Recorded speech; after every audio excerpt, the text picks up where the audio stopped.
The Christmas season is upon us, and in this episode of the I Can't See You podcast, I'll tell you what this blind Jewish guy's favorite thing is about the holiday season. Here's a hint, it's the Christmas lights. I also reveal the name of the puppy that we're getting in January. From Studio C, welcome to the I Can't See You podcast with David. He can't see, but he's got a lot to say and a face for radio. Hello there, and welcome to episode 102 of the I Can't See You podcast. My name is David, at David Benj on all the socials. I really appreciate you joining me today, and it is a very chilly Studio B. My feet have been like icicles all morning, and as I record this, it's early afternoon, so I am standing. I'm going to try and stand still. It's, as I said last week, I just have some trouble just standing still in one place.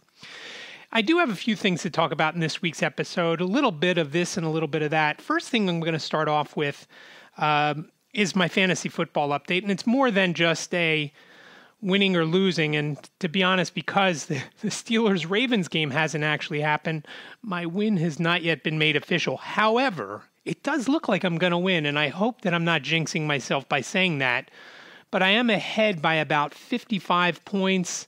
And the guy I'm playing, the Montreal Beavers, the defending champ of the All Blind Fantasy Football League and the four-time winner, I think it's 4 times, might be 3 times. He's won all but one of the years the league has been in existence. And he's Canadian, as I've mentioned. But I am ahead by about 55 points. He's got one guy playing for Pittsburgh. And it's that guy, and I can't remember his name right now. I think he's either a wide receiver or a tight end. He had, when the Steelers played the Eagles a few weeks ago, he just went nuts. And even if he has a game like that, I think I still win. So I am looking forward to my 4th win, but it does seem that everybody else who has 3 wins also is winning. So I'm not going to move up in the standings, and my point total is not great. So we'll see how that goes. But the cool thing about this fantasy football update is a couple of things. We were asked a few weeks into the season if we would be willing to send images in and videos and show how we do and play fantasy football. And there was a cool way that I learned how to do a screen share video and get my voice in there as well. So you can hear my phone talking as I touch something, and then I can also do a little bit of narration, which is very cool. And I'm pretty sure that some of the folks that, some of the big companies that send me emails that are not accessible are not going to be happy, because I do intend over the next week or two of posting videos of their emails to show everybody, to show the world what it's like to not be able to to read their email because it said this image is not present or something like that. It just a lot of folks, and you can go through your emails and you'll see that when there is a graphic image and it's got text on that, and the text is part of that image, screen reader doesn't read that generally. So, as I've mentioned before, you've got to change the alt text. So soon you'll be able to see exactly what I mean. And the first one I'm going to go after is Bath & Body Works, because we've been looking for the hand soap, the foamy hand soap, which is what we use. Looking for that. I can't tell. I can zoom in and I can see a price of something, on their email, like if it's a giant $3.50 or $3.25. Unfortunately, I don't know what it's for most of the time. And so Liz was also checking, and we ended up getting it. It was on sale a week or two ago, or over Black Friday weekend. I don't remember, but it came yesterday, so it must have been before that. I think we got like 20 soaps. So we should have clean hands well into the first quarter of 2021. Favorite scent, by the way, on those foamy soaps from Bath & Body Works is Cherry Merlot, Black Cherry Merlot. And I guess that's good that I could still smell it. That means maybe I don't have COVID. So we'll see. I have been sneezing a lot today, however, so hopefully that is just a cold and nothing more.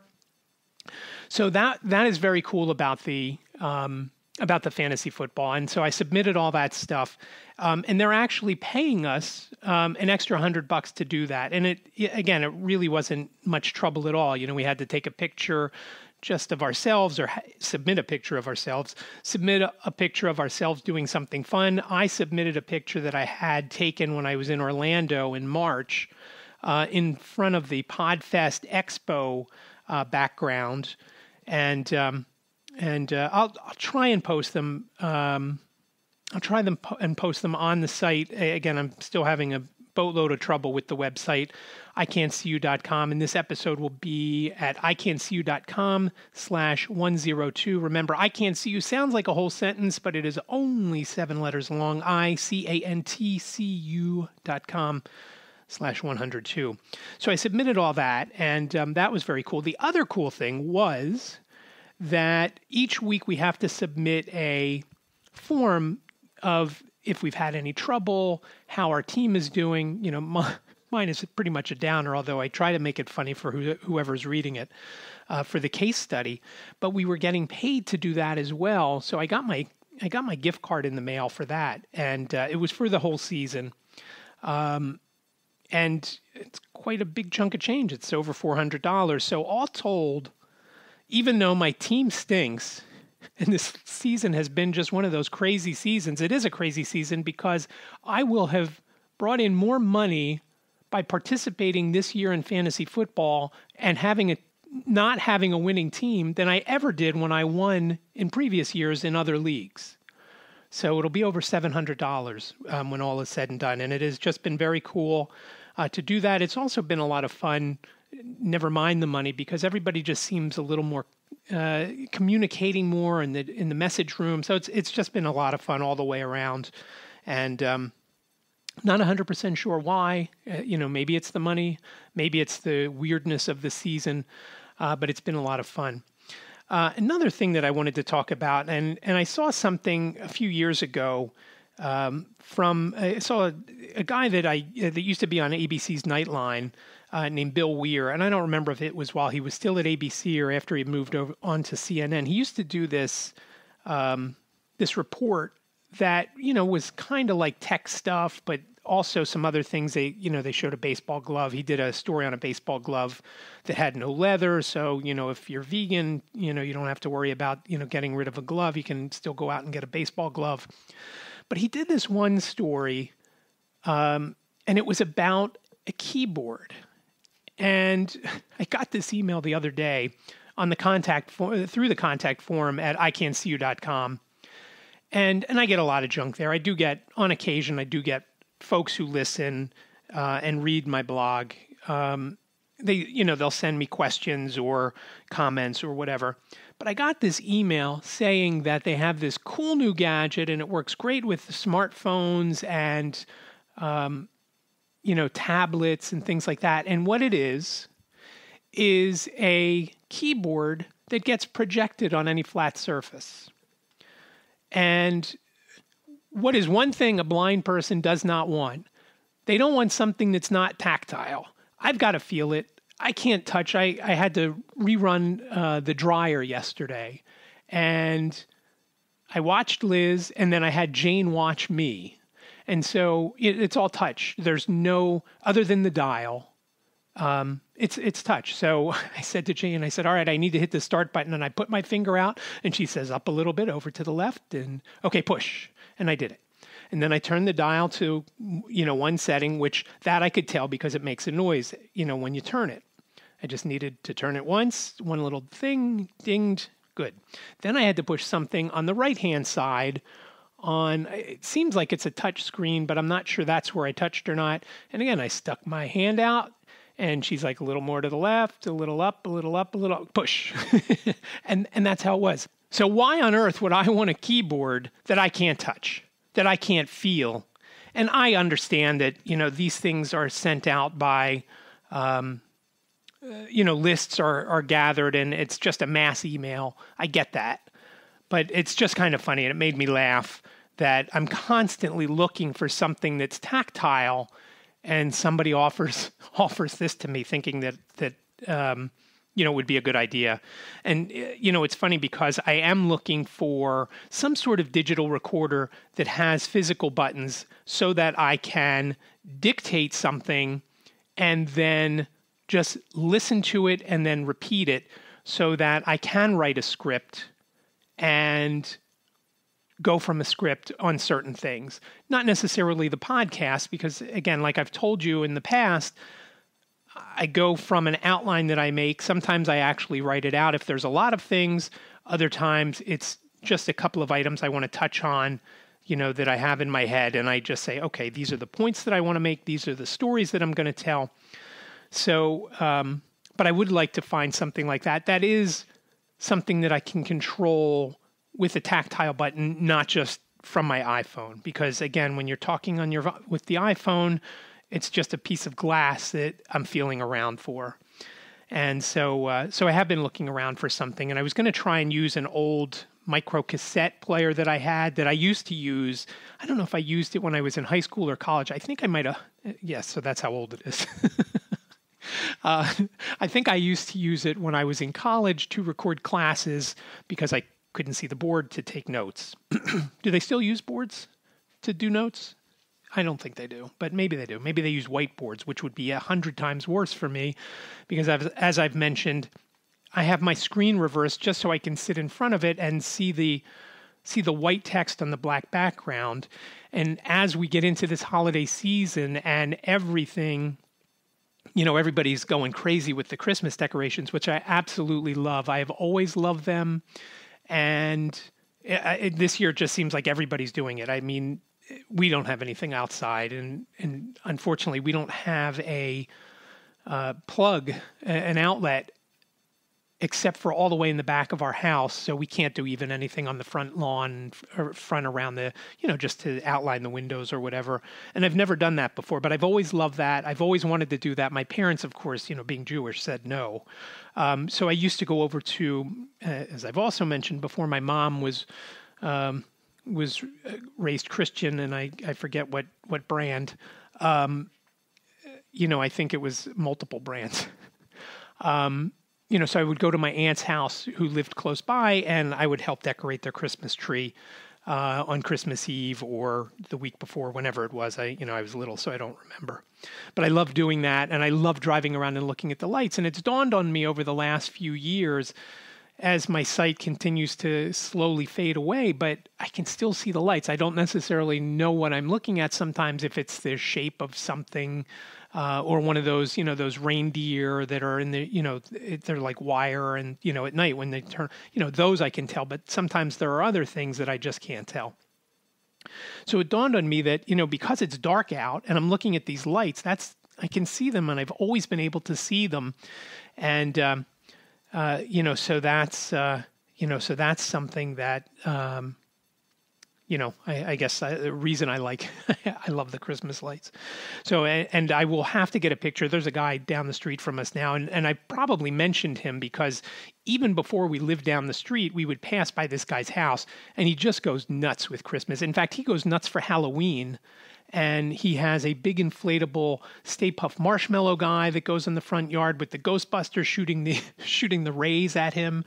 And, so he goes nuts for that. So Christmas is just complete overload with, what he puts on, and these front lawns here in our houses, it's tiny. They're tiny. But man, he loads it up, and it's awesome.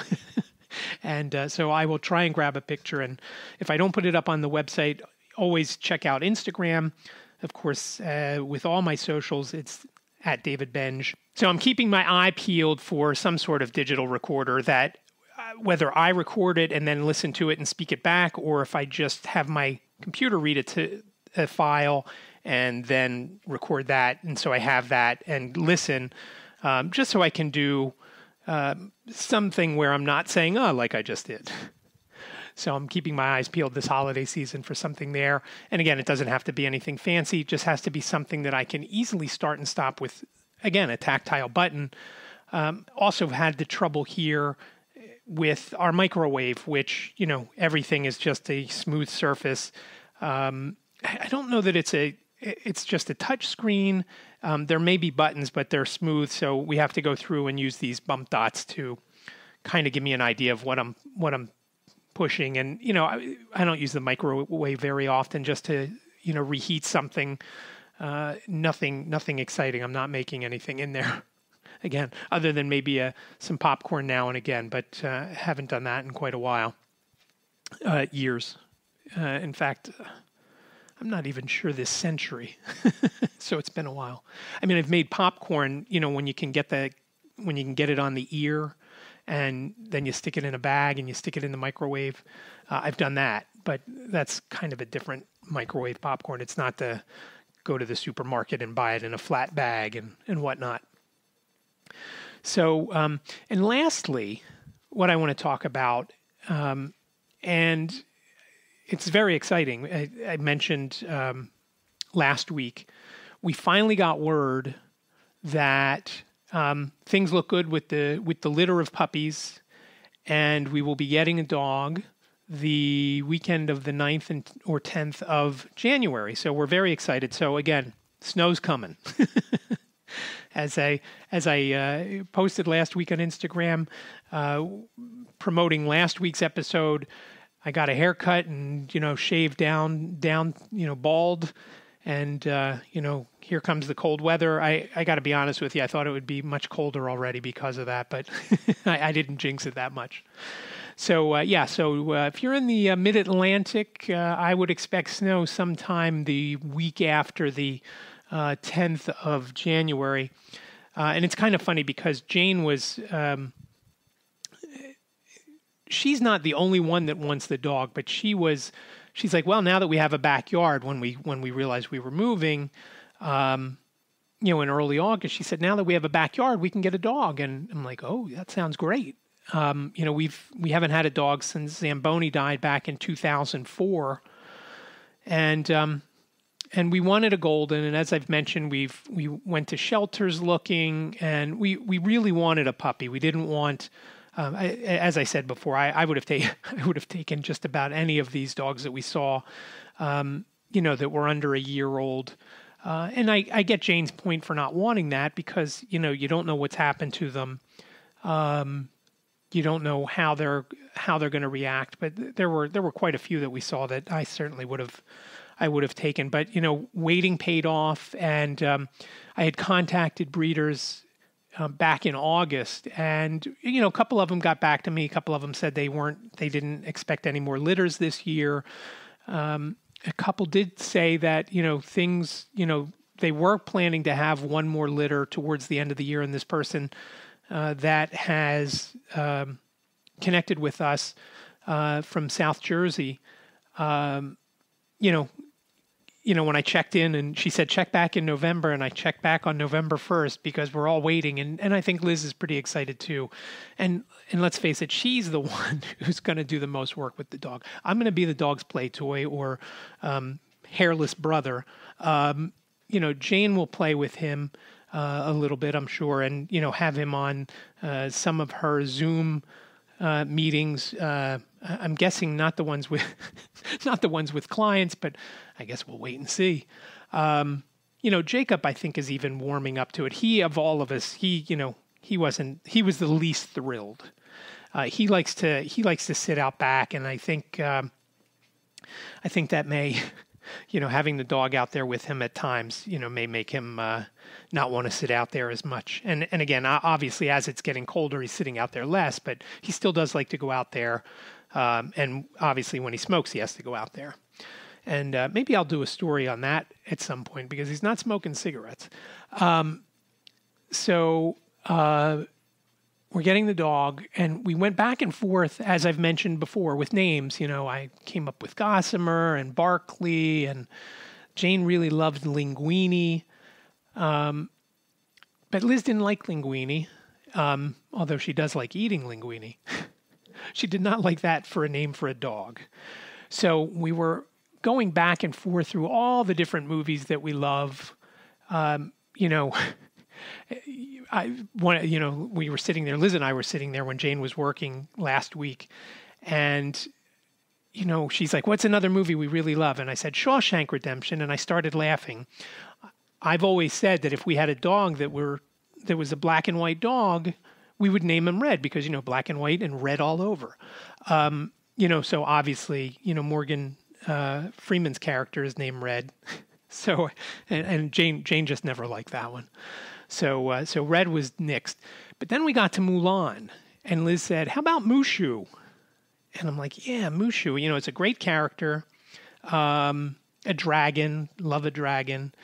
And as it turns out, we didn't know this when we were picking the name, but as it turns out, the first reported case of coronavirus came on November 17th, 2019, a year before our dog was born.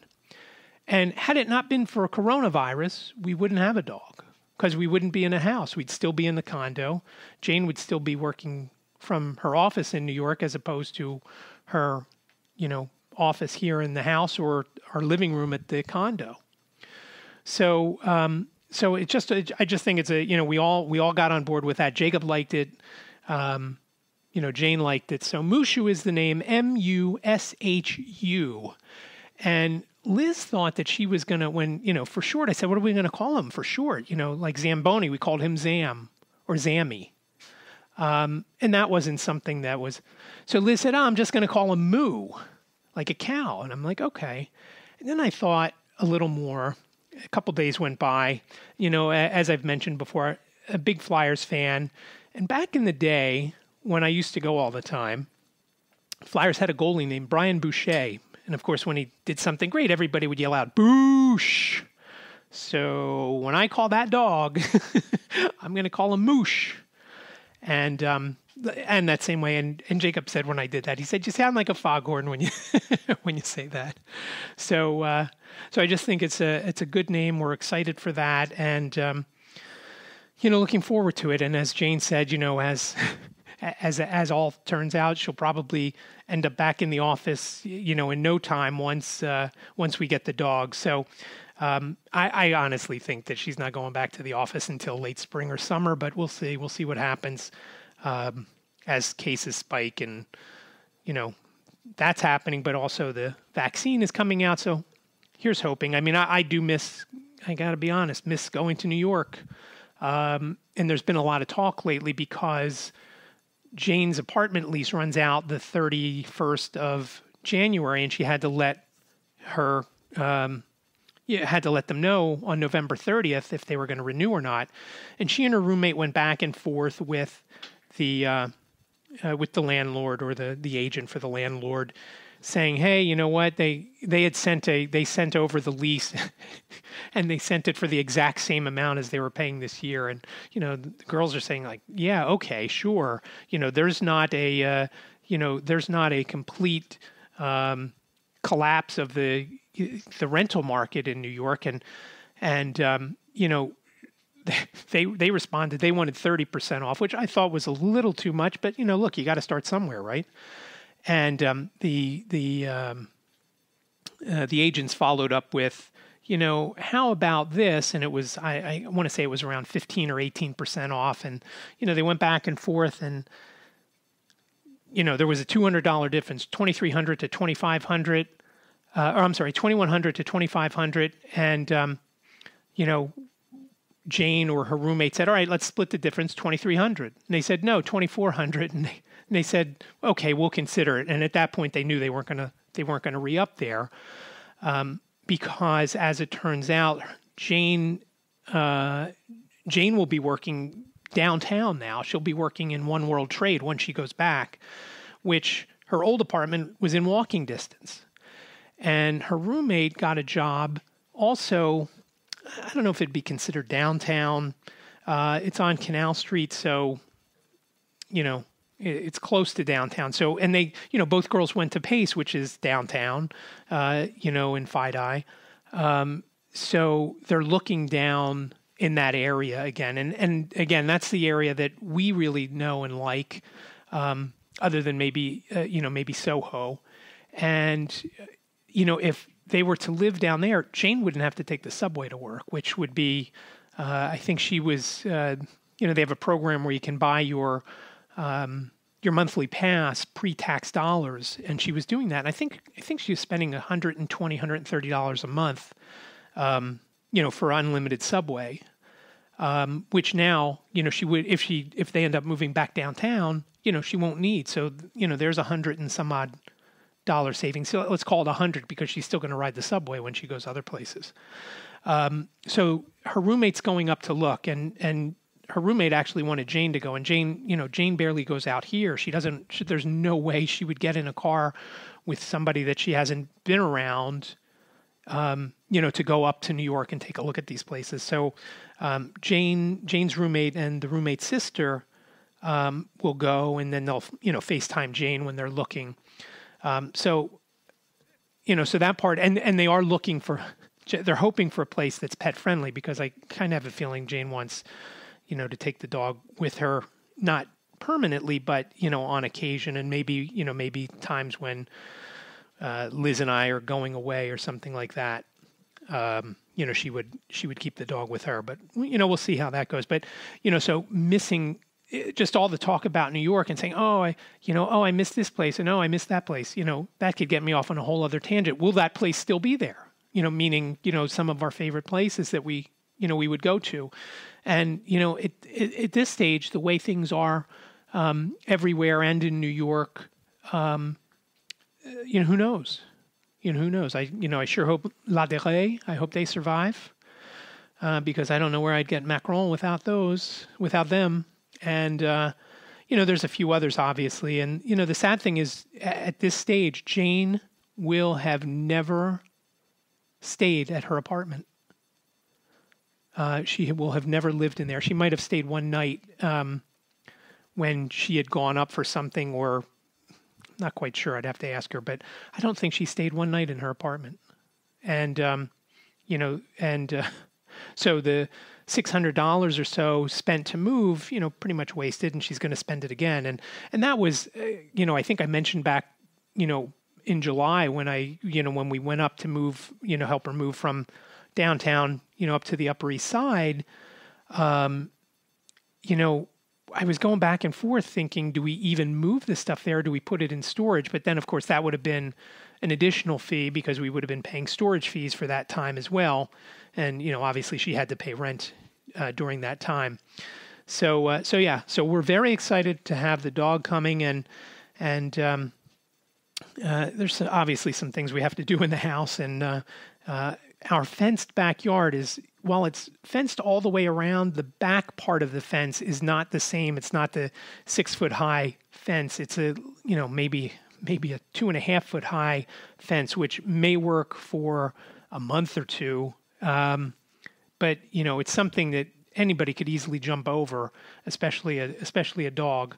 But I mean, I could step over it without issue. And it's a rickety, I don't even know what you would call it. Almost, if it had barbs on it, it would be like a barbed wire fence, because it's not a chain link fence. It's kind of, like I said, it's kind of like, when you see a barbed wire fence, it's a barbed wire fence without the barbs. So we'll have to get that, addressed fairly early on, because I don't think fencing guys do stuff in the middle of winter. So we're very excited, as I've said, and looking forward to that. So if you have any dog tips, please let me know. Reach out, and if you need a condominium that's 3 bedrooms, 2 baths in Swarthmore, again, a Swarthmore mailing address, but not the school district, so works out that way. Please contact me. Again, I'll put the link in the show notes page. Again, the show notes page, ican'tseeyou.com/102. Go there and you'll see any links that I've talked about, and if I can get the images there. Otherwise, maybe I'll just link right to Instagram, which I think there are links all over the website for that. But I'm having all sorts of trouble with the website, which hasn't been good. But hopefully I'll get that situated now that things are a little bit calmer here, since we're settling in and now waiting for the dog. And if you saw the video on Instagram, you'll see that I rang this bell that we have at our back door. We're going to get a rope, and I'm hopefully going to train the dog to ring the bell when he wants to come in. But we'll see how that goes. It should be fun. But I do appreciate you listening to episode 102 of the I Can't See You podcast. As always, if you have questions or comments, please reach out, 646-926-6350. You have up to 3 minutes to leave your question or information or whatever you'd like to tell me. If it's something you are okay with me using in an upcoming episode, please let me know that. And you could also email ican'tseeyou@gmail.com. ican'tseeyou podcast@gmail.com. And I really look forward to hearing from you. Of course, you could always reach out on social, Twitter, Instagram, Facebook, @DavidBenge, YouTube, and watch for those videos. I'll talk about that once I put them up, though. I'm looking forward to doing those. But again, I do appreciate you listening to this episode. Please continue to wash your hands, wear your mask, and stay safe. And I will talk to you next week. Thank you for listening to the I Can't See You podcast. Follow David on Twitter. He is @DavidBenge.